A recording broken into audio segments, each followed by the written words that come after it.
तुम्हारी पार्टी में कोई नजर नहीं आ रहा तुम लोगों को।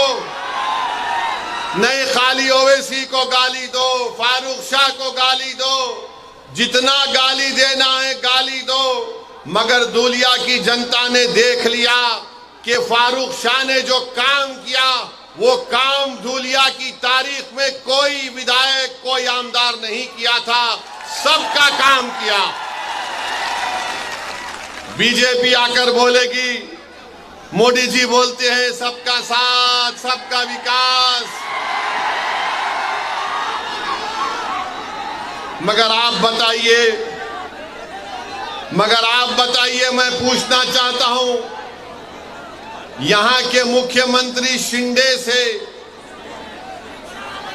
फडणवीस से, ये हमको बताइए कि महाराष्ट्र से ये ड्राई पार्क का प्रोजेक्ट जो 3000 करोड़ का था वो गुजरात क्यों चला गया? बताओ शिंदे साहब, ये ड्राई पार्क का प्रोजेक्ट 3000 का कैसे गुजरात चला गया? बताओ मोदी जी, जो महाराष्ट्र को आकर अब चुनाव में शुरू कर देंगे लंबा लंबा फेंकना।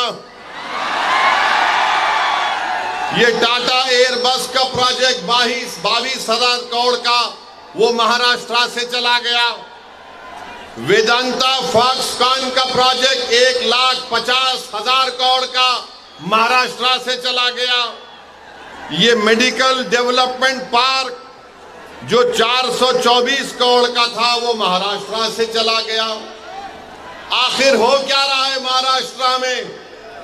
ये देश का दूसरा बड़ा प्रदेश है, यहां पर किसानों का हाल ये करके रख दिया कि आज किसान के बेटे की शादी नहीं हो पा रही है महाराष्ट्र में, और अगर वो किसान मराठा रहे तो उसको और परेशानी हो रही है। इसीलिए मराठा लड़ रहा है आरक्षण के लिए।